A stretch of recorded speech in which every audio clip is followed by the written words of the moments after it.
Hi, today I'm talking to my mum, Sheila Raby. She's 88 years old and she's going to talk to us a little bit about her past, her childhood and some things to do with finances.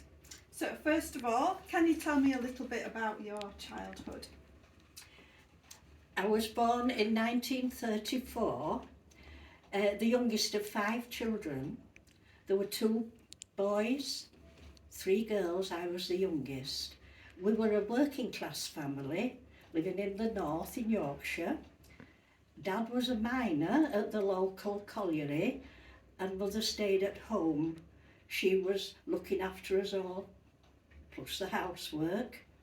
The village we lived in was formerly a farming village, but then came the coal industry and farming was gradually pushed to one side and the coal industry took over. The home we had was a terraced house, no bathroom. The heating was from an open coal fire, toilet down the yard outside. In the kitchen, a large copper boiler with a fire underneath, and that would be filled with water, which was the hot water supply. And we would use it for the washing of clothes and ourselves, of course. Cooking was done on the open coal fire, which had an adjoining oven. If we had a bath, the bath had to be brought in from the outside. It was a metal bath, hung on a nail on the wall, and it was put in front of the fire. And of course, when Dad came home from the pit, dirty every day, that was there every day, and we had to go outside so that he could get bathed in private, or into another room, of course. Our clothes were dried outside if it was a good day, or round the fire if it wasn't. And when the clothes were outgrown by older brothers and sisters, they were passed down, not thrown away. The meals were cooked by my mother, homemade bread, beautiful, and soup and stews and vegetables from our allotment. And though we weren't rich, money was scarce, we would never go hungry. Wow, that's really interesting. What are some of your earliest memories from your childhood? When we played, it was mostly outdoors. The lads would have a football, and we used to cut pieces of the washing line, the girls, and we made skipping ropes and played skipping games. We had whips and tops, but mostly outside, walking, going into the country. We'd get a sandwich, bottle of water, and we'd be off for the day, exploring, going through the fields, remembering beautiful meadows, wildflowers. But we were never afraid to do that. We just did it and came back after the day was over. Inside we'd play sort of board games, or I was taught to play cards.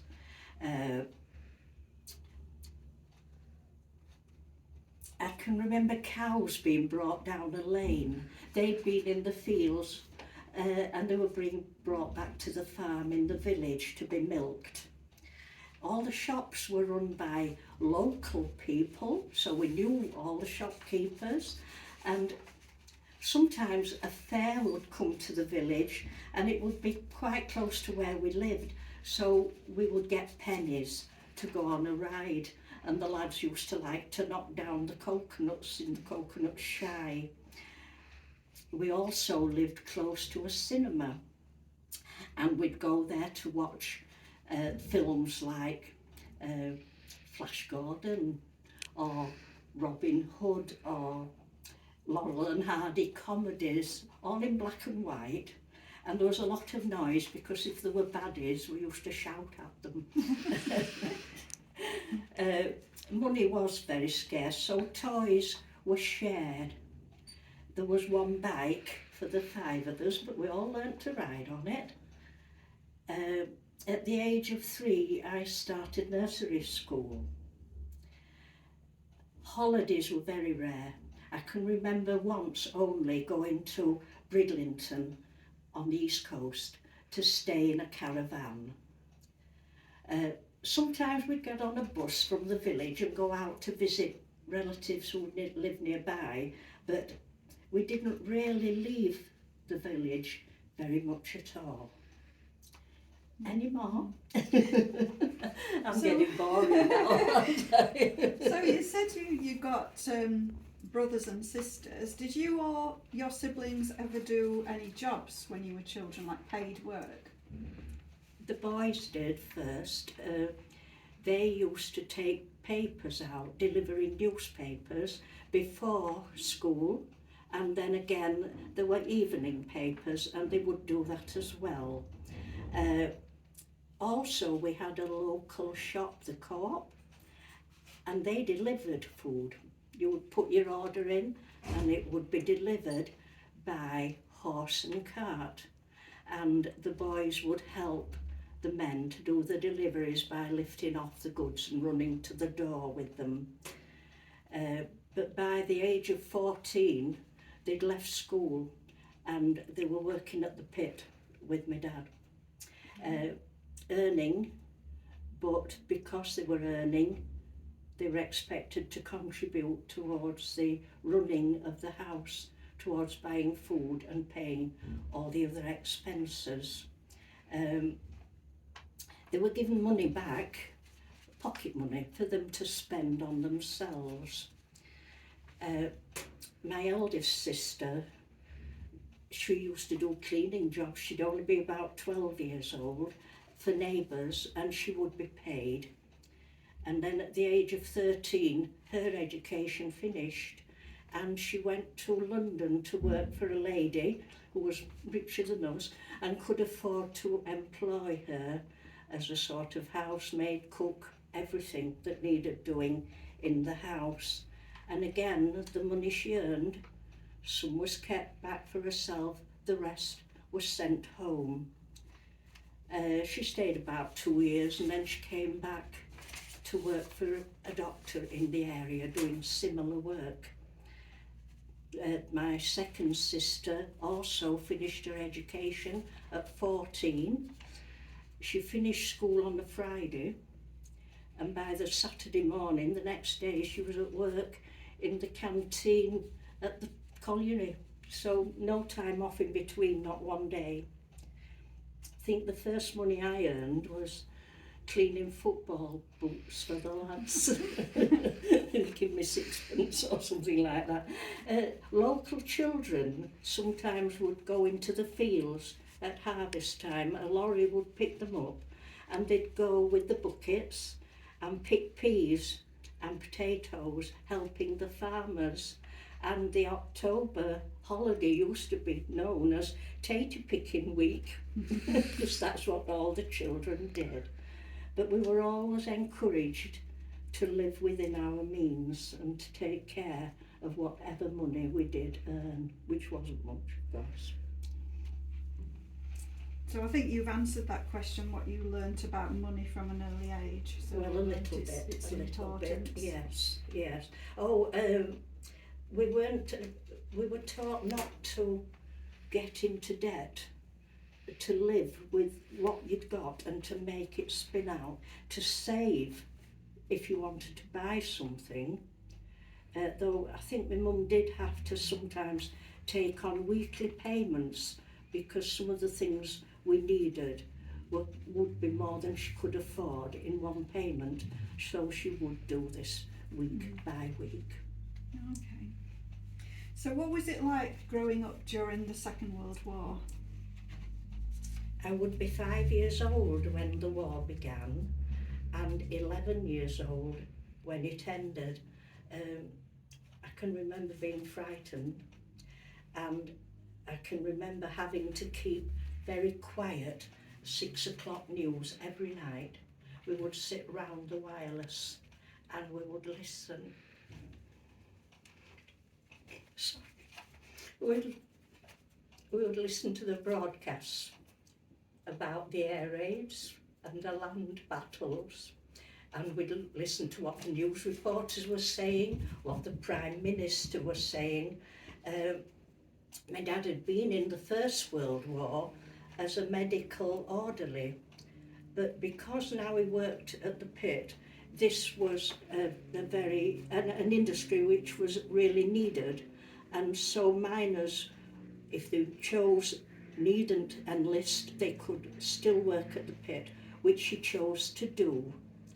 But after his shift there, he became an air raid warden, which meant that he would go out at night, making sure that the streets were safe, people were cleared of the streets, and there were no lights showing when the air raids began.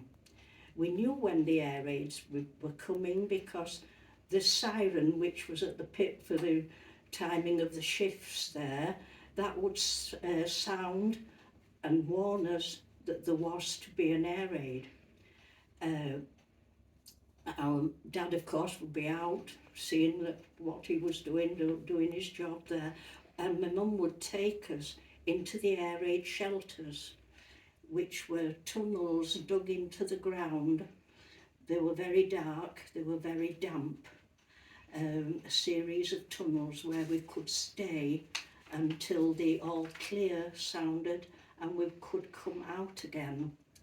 I could remember seeing the fires from Sheffield when the bombs dropped there.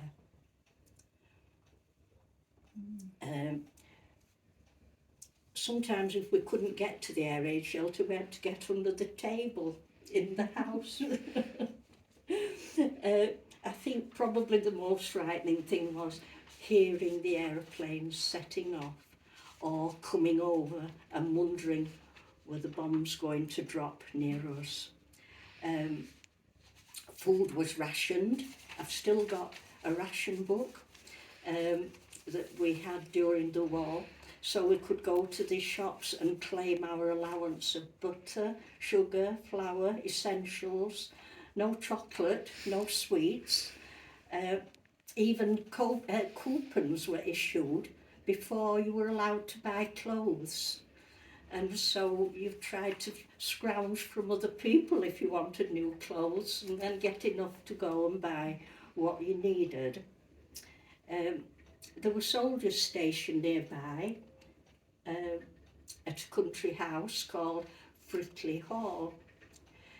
They were on the way to fight in France, but they would come into the village. They'd come to buy things on the town when they were not training, and my mother used to invite them in and they'd come and have a meal with us. And then I can remember them coming to say goodbye before they set off for France. We were given gas masks, which we had to take everywhere. We took them to school. We were taught at school what to do if there was a daylight bombing raid. Also, children from London came to stay here as evacuees. It was a safer place than London, and they were billeted with people who have spare bedrooms, and they came to school with us. Oh, wow.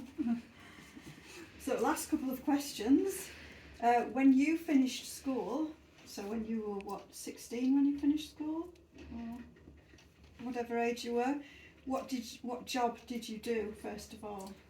Yeah, well, I'll go back to when I was 11, because at that time an Education Act had been passed and it was possible for people from poorer families to take an 11 plus exam and go to high school.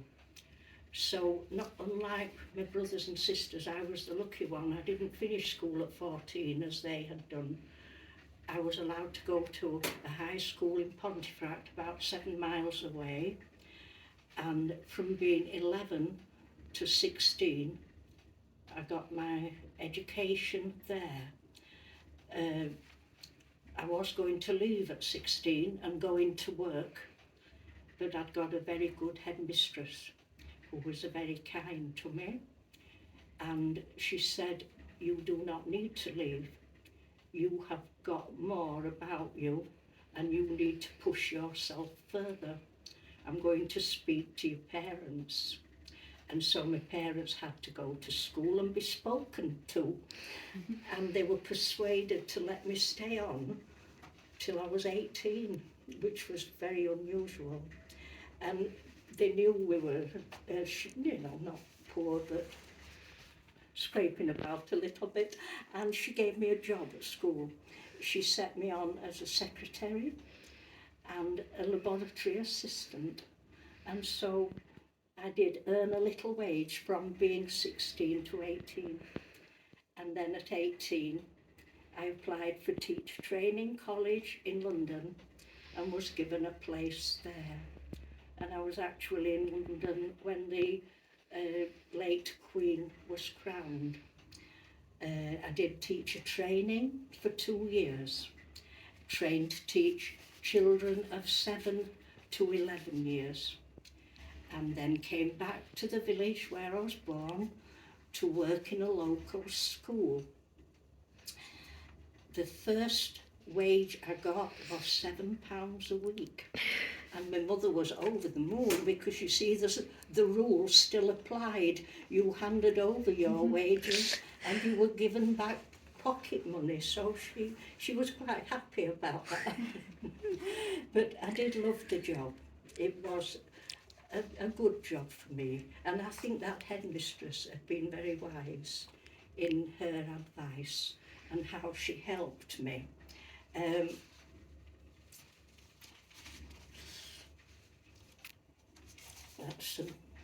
Here we go.